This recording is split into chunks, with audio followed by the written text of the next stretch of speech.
Hello, and welcome back to the Ground and Root podcast, where we are exploring the world of holistic and functional strategies to enhance healing and help you stay cancer free. I am your host and holistic cancer dietitian, Dion Detrez. First off, welcome to a brand new year. I hope you had a lovely holiday and were able to bring in the new year with friends and family. This is our first show of 2026, and we are kicking off the month with a theme around building resilience. So, in our last episode, I shared some strategies for setting New Year intentions a bit differently this year. Specifically, I encouraged you to put you and your self care first, to set aside time to dream up what you are actually calling into your life, what matters most to you this year. We often need to then remove items from our to-do list so that you have more time for the things you really want to be doing. So rather than jumping out of the gate, adding more things to your plate, let's release things from the to-do list that don't need to be there. And then ultimately, if we can at all possible, make joy be the primary goal. Now, as you continue to think on this and refine and clarify your intentions for this next year, I want you to consider your goals and intentions around your health or your healing from a slightly different lens. Rather than simply, creating a goal around eating healthier or maybe losing weight or exercising more, consider making resilience the goal. And we're going to spend the whole month talking more about why this could be such an important shift in your health goals this year. But let me explain why resilience, in case this is a brand new concept to you and you haven't even heard that term before.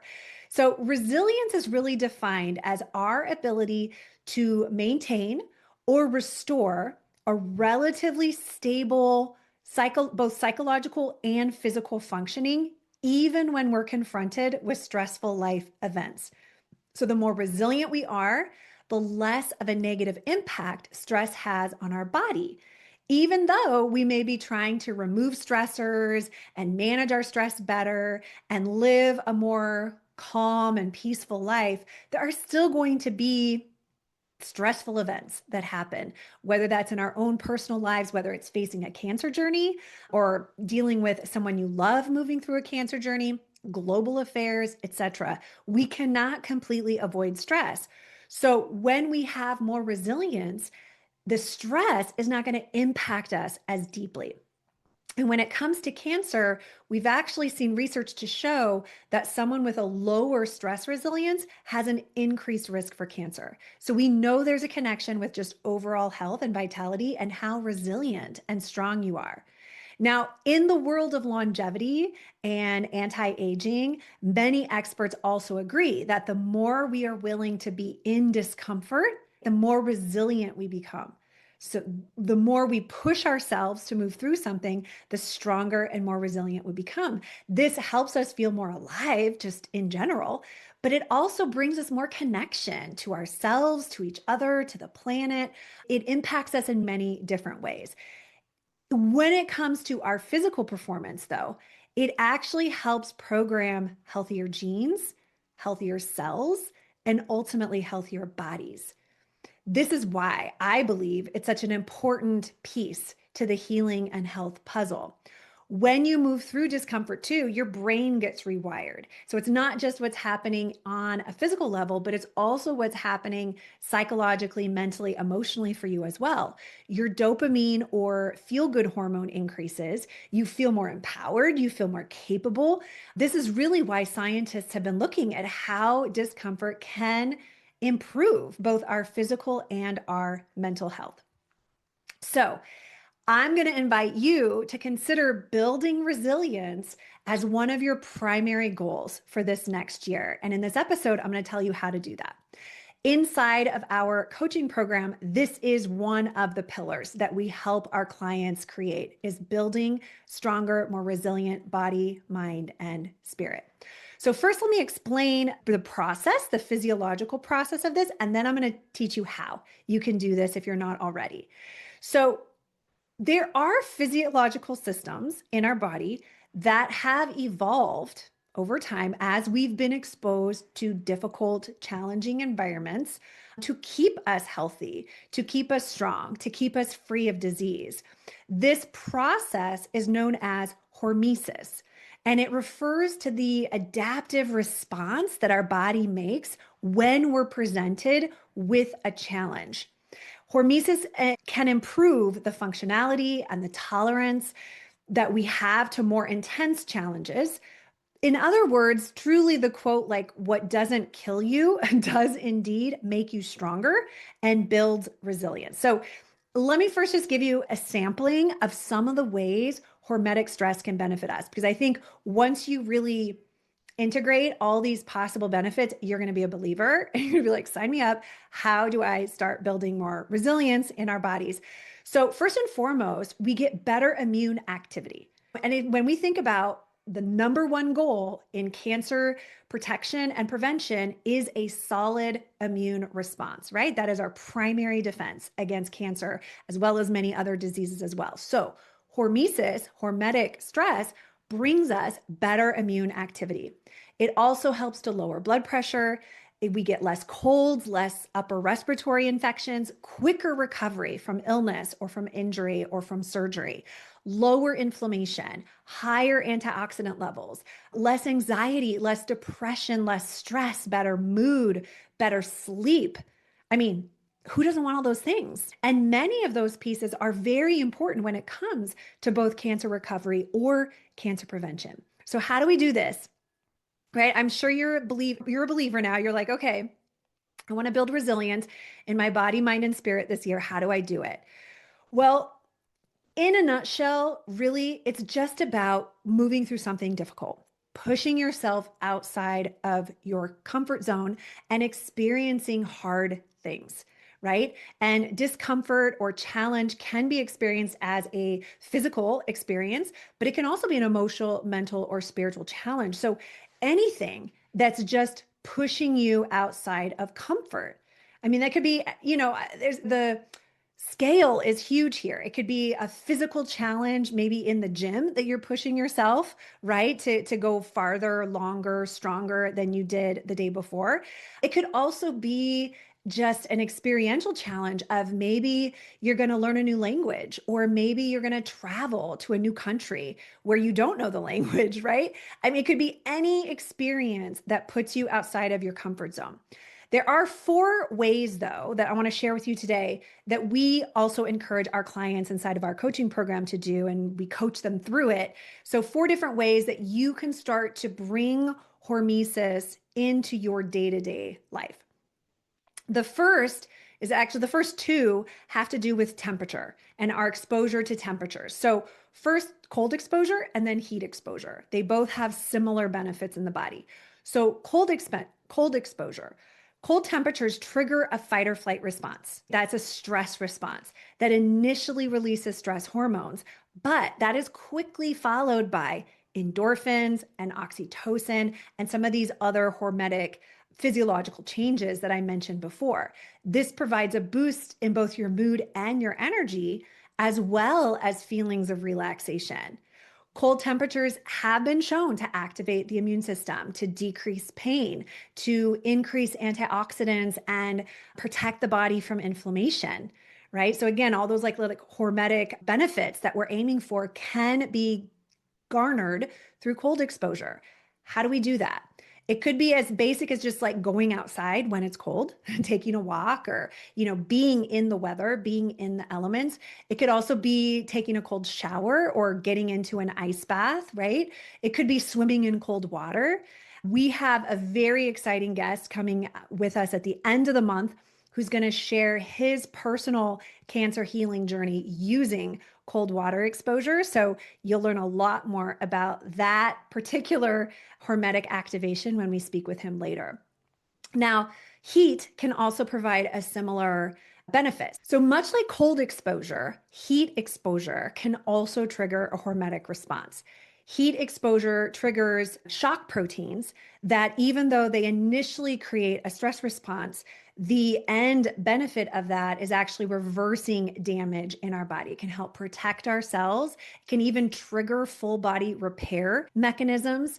It ultimately makes the proteins in your cells more resilient to stress, which can slow down cellular aging. Now, being exposed to heat can also provide other benefits, especially around detoxification. We will cover that more in a future episode. For now, it's really about triggering that hormetic response, and heat can do that. So, much like cold, it could be just getting outside when it's hot, right? Exercising in the heat, not shying away from hot temperatures, letting our bodies adjust to both hot and cold, as opposed to always having like a perfect climate inside of our homes or our cars or our offices. It's okay to let our bodies adapt to varying temperature extremes. We can also do more intentional heat exposure with sauna. Using sauna for at least 20 minutes will trigger this this hormetic response. And an added benefit with this is that cancer cells typically can't survive in temperatures above 40 degrees centigrade. So again, adding some additional benefit to using sauna. I think we'll keep sauna for a future episode as well, because there's a whole lot more we could talk about with that. But this is also one of the ways we can activate a hormetic response. Two more ways I want to share with you today. The next is fasting. And there is very good reason why fasting is literally one of my favorite strategies. We're going to do a whole separate solo episode on fasting in a couple of weeks. So you're going to learn a lot more about it then. But for now, just know that reducing the amount or the frequency of your meals can also trigger hormetic stress. And this can be accomplished with a variety of different ways of fasting, with intermittent or extended. I'm going to share more about what all those mean in the upcoming episode. But typically gets triggered at lengths of 16 hours or more. So once you like cross over that 16-hour mark, you're definitely activating the hormetic response. And the thing is, we have evolved surviving periods of famine, right? There were many years in our evolution where food was not readily available. Also, where we were exposed to the elements, right? Our shelters were not as tight as they are now. So it helps you understand how our bodies have actually evolved to be in these types of environment and arguably function better when we allow some of these discomforts back into our life. When we fast, we make ourselves more resilient to oxidative damage, we lower inflammation, we boost the immune system, and so much more. Okay, we're going to cover that more in an upcoming episode. We also fast inside of our group coaching program as a group 4 times a year. Basically, once a season, we move through an extended fast together so we can take advantage of all of these cancer protection benefits. So more to come on that.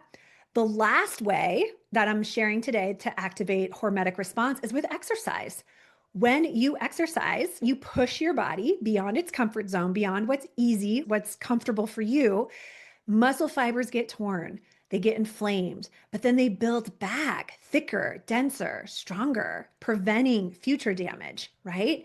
We also release lots of anti-inflammatory compounds when we're exercising. And although any type of exercise technically will offer some of this benefit, there are certain forms of exercise that are going to accomplish this quicker, specifically strength training, high intensity interval training, rucking, hiking or jogging, especially on uneven terrain, training for more difficult things like a 5K or a half marathon. I mean, technically any workout that is challenging you, that is pushing you, even just doing a few reps more than when you want to stop, that is triggering that hormetic stress response. Next week, I have a very special guest coming where we're going to dive much deeper into this topic. We're going to talk a lot more about exercise and specifically strength training and high intensity interval training and how this builds resilience in the body. So stay tuned for that. So in a nutshell, every time you endure discomfort, challenge, adversity, you build resilience to future discomfort, challenge, adversity, right? And you prove to yourself that you can do it. You can get through it. We can do hard things. And again, I think our modern day lives have conditioned us to be comfortable, Things are much easier than they have been historically for humans. And I unfortunately believe this could be one of the reasons why we are more prone to certain illnesses or diseases than we were previously. Like we don't have this built-in strength and resilience like we used to. The science is there, okay? Hormesis is a very impactful tool that we can use to ultimately optimize our health, our longevity, our cancer prevention. And when you're trying to do everything you can to heal or prevent cancer, which presumably, if you're listening to this podcast, this is one of your goals, one of the things you're working on, then activating this stress response should definitely be part of your plan. So, my question to you today, what I'm going to leave you with, is how you can add a bit of discomfort into your life. What would that look like for you?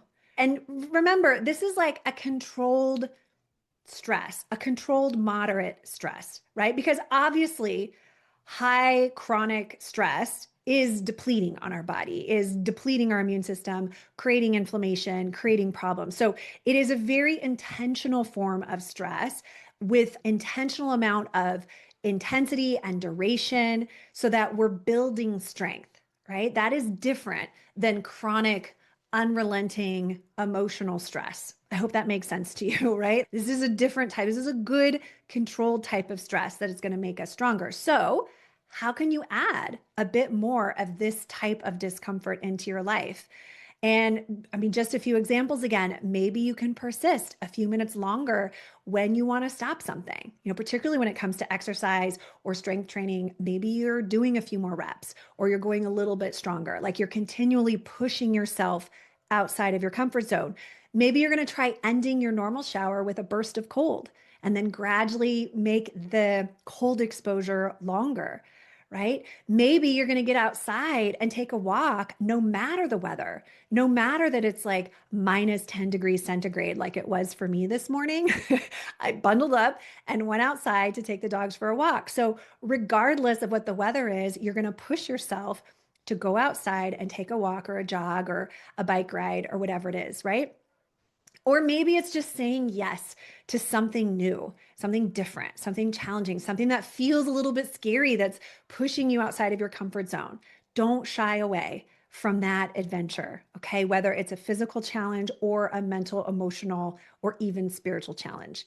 And if you want more support around helping you build your resilience with coaching, like in a more personalized, controlled way, then join us inside the Healing Accelerator. That is our coaching program. And this is one of the pillars that we are helping all of our clients do. Just like I mentioned with our seasonal group fasts, we have programs in place to help you learn to create, a daily rhythm around hormesis and helping you build more resilience. I hope that was helpful for you. I hope you feel inspired to push yourself a little bit more. I would love to know. Please feel free to reach out and tell me how you're going to build more resilience in your body this year. I'd love to witness that for you. And just remember, if you enjoy the content we're covering here at the Ground and Root podcast, please help us spread the word by sharing, subscribing, leaving a review. We really appreciate your support in helping this information get into the ears of as many people as possible. I wish you a beautiful day and truly a very happy and healthy 2026. I look forward to connecting with you again on next week's episode. Bye for now.